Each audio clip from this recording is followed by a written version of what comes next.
इस लड़की पे कल आफत आएगी। अनाथ लड़की पे, अनाथ यानी जिसका कोई न हो वही। तो आफत, मुसीबत, संदेह करेंगे यानी शंका करेंगे। सबको इसी पर ही शंका होगी कि इसी लड़की उसे हर रोज रोटियां खिलाती थी, तो उसी ने ही कुछ ऐसा किया होगा। तो सब लोग उस पर टूट पड़ेंगे। वो बालिका चिल्लाई, दोनों फूफा वाले बैल भागे जा रहे हैं दादा। दोनों फूफा वाले यानी उसके फूफा, वो झूरी के जो बैल थे, वो लड़की वो झूरी को फूफा यानी संबंध में वो उसका फूफा होता था, इसीलिए वो बोल रही थी कि वो फूफा वाले बैल भागे जा रहे हैं, जल्दी दौड़ो।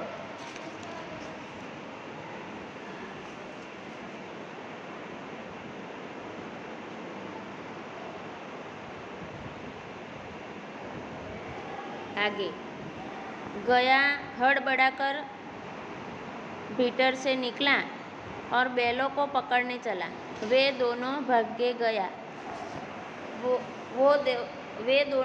गया ने पीछा किया और भी तेज हुए। गया ने शोर मचाया, फिर गांव के कुछ आदमियों को भी साथ लेने के लिए लौटा। दोनों मित्रों को भागने का मौका मिल गया। सीधे दौड़ते चले गए, यहाँ तक कि मार्ग का ज्ञान न रहा। जिस परिचित मार्ग से आए थे उसका यहाँ पता न था। नए नए गांव मिलने लगे। तब दोनों एक खेत के किनारे खड़े होकर सोचने लगे, अब क्या करना चाहिए। गया हड़बड़ाकर भीतर से निकला। हड़बड़ाकर यानी जल्दी से, भीतर से अंदर से निकला और वो दोनों बैलों को पकड़ने के लिए उसका पीछा करने लगा, उसके पीछे दौड़ने लगा। तो उसके हीरा और मोती को लगा कि वो मुझे पकड़ने के लिए दौड़ रहा है, तो हीरा और मोती ने अपनी दौड़ने की स्थिति और ज़्यादा तेज कर दी और तेज़ी से वो आगे दौड़ने लगा। तब गया ने लगा कि अब वो दोनों पकड़े जाने वाले में से नहीं है। तो गया गांव में वो अपने दो मित्रों को उसके साथ ले जाने के लिए गया।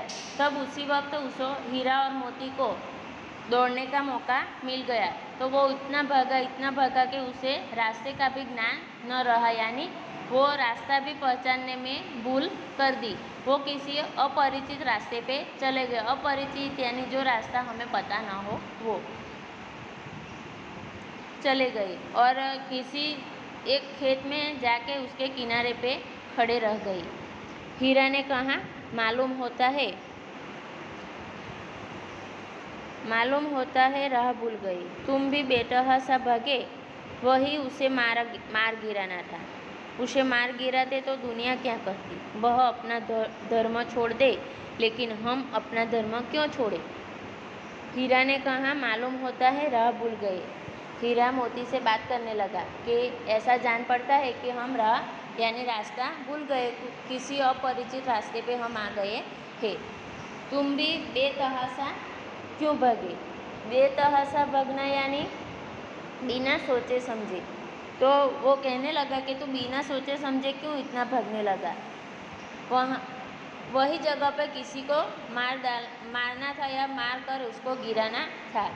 उसे मार गिराते तो दुनिया क्या कहती। कौन बोलता है?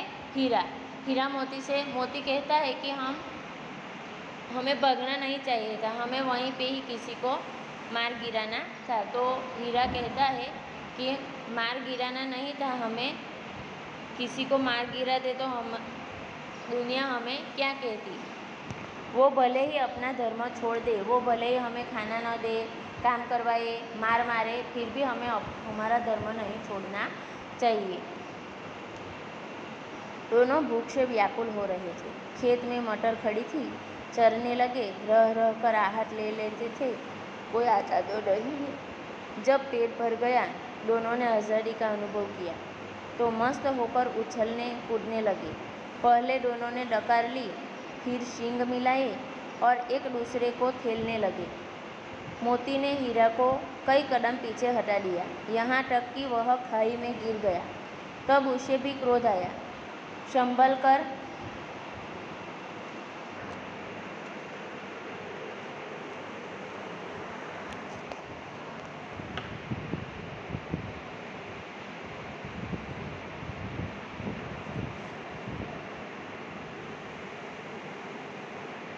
दोनों भूख से व्याकुल हो रहे थे। खेत में मटर खड़ी थी, चरने लगे, रह रह कर आहट ले लेते थे, कोई आता तो नहीं है। जब पेट भर गया, दोनों ने आज़ादी का अनुभव किया तो मस्त होकर उछलने कूदने लगे। पहले दोनों ने डकार ली, फिर सींग मिलाए और एक दूसरे को थेलने लगे। मोटी ने हीरा को कई कदम पीछे हटा दिया, यहाँ तक कि वह खाई में गिर गया। तब उससे भी क्रोध आया, संभल कर उठा और फिर मोती से मिल गया। मोती ने देखा खेल में झगड़ा हुआ चाहता है तो किनारे हट गया। वो दोनों बैल इतने भागे कि वो जो अपना रास्ता भी भूल गए। वो किसी अपरिचित रास्ते पे भागने लगे।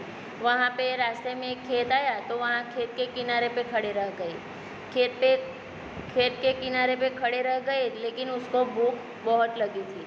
तो वो जो जिन खेत के किनारे पे खड़े थे, वो खेत में मटर बनाई हुई थी, तो वो दोनों ने मटर खाना शुरू किया। बीच बीच में, यानी मटर खाते खाते बीच बीच में वो आहट लिया करते थे, यानी देख लिया करते थे कि कोई आता तो नहीं है हमारे पीछे हमें पकड़ने के लिए। उसे ऐसा डर लग रहा था।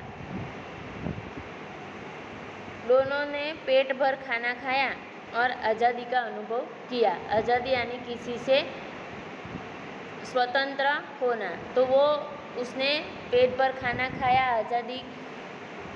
आज़ादी का अनुभव किया, मस्त होकर उछलने कूदने लगे, क्योंकि कितने दिन से वो गया के घर पे बंधे हुए थे। जो जूरी के घर पे थे तो उसे ऐसा करने की ज़रूरत नहीं थी। जूरी उसे अच्छी तरह से पालता पोसता था, लेकिन गया उसके साथ निर्दयी की तरह बर्ताव करता था। तो वो वहाँ से भाग निकले, किसी अपरिचित रास्ते पे घूम गए। वहाँ दौड़ते दौड़ते उसे एक मटर का खेत में आके खड़े रह गए। वहाँ मटर खाई और बाद में दोनों ने आज़ादी का अनुभव किया।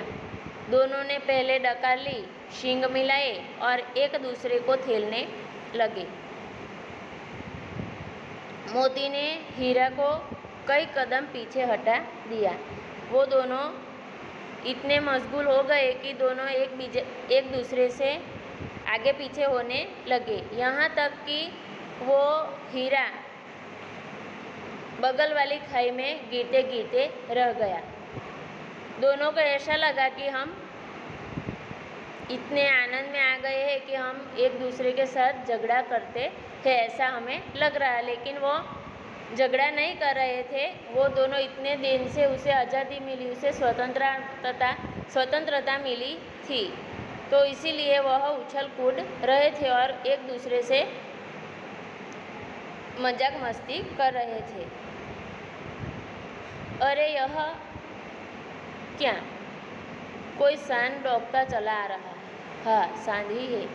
वह सामने आ पहुंचा। दोनों मित्र बगले झांक रहे हैं। सांड पूरा हाथी है, उससे भिड़ना जान से हाथ धोना है, लेकिन न भिड़ने पर भी जान बचती नहीं नजर आती। इन्हीं की तरफ आ भी रहा है। कितनी भयंकर सूरत है। तीसरा दृश्य। अरे यह क्या, दोनों जब मस्ती कर रहे थे तब एक सांड उसकी ओर चला आ रहा था। उन्होंने, वो दोनों मित्र यानी हीरा और मोती ने, वो सांड को देखा। वो इतना फूला फला था कि हाथी जैसा था कि उसे भिड़ने से भी हमारी जान पे खतरा था। जान से हाथ धोना यानी जान गंवाना, मृत्यु होना, अवसान होना। तो वो ऐसा सोचने लगे कि उसे साथ भिड़ने से भी हम बचने वाले नहीं है, हमारी जान पे खतरा है। लेकिन भिड़ने पर भी जान बचती नजर आ रही थी, यानी वो ऐसा डरावना फूला फला सांड था कि उसे भिड़ने से, यानी उसको उल्टा वार करने से भी उससे हम हमारी जान बचा नहीं पाएंगे। उनकी सूरत भयंकर थी। सूरत यानी चेहरा, मुख इतना भयंकर था, इतना डरावना था कि उसे देखते ही दोनों हड़बड़ाने लगे। मोटी ने मूक भाषा में कहा, बुरे फंसे, जान बचेगी, कोई उपाय सोचो। हीरा ने चिंतित स्वर में कहा, अपने घमंड में भूला हुआ है। अर्जुन विनती न सुनेगा, भाग क्यों न चले। मोती ने मुख भाषा में यानी दोनों अपने अपने विचारों में बात करने लगे कि हम किसी भी तरह से यहाँ से भाग निकलना चाहिए। कोई भी उपाय कर लो, हम इस सन से बचने वाले नहीं हैं।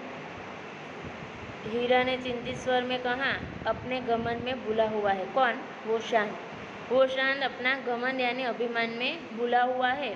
अर्जुन विनती कुछ सुनेगा नहीं। हम उसे प्रार्थना करेंगे, आजीजी करेंगे, फिर भी वो हमारी एक भी सुनने वाला नहीं है।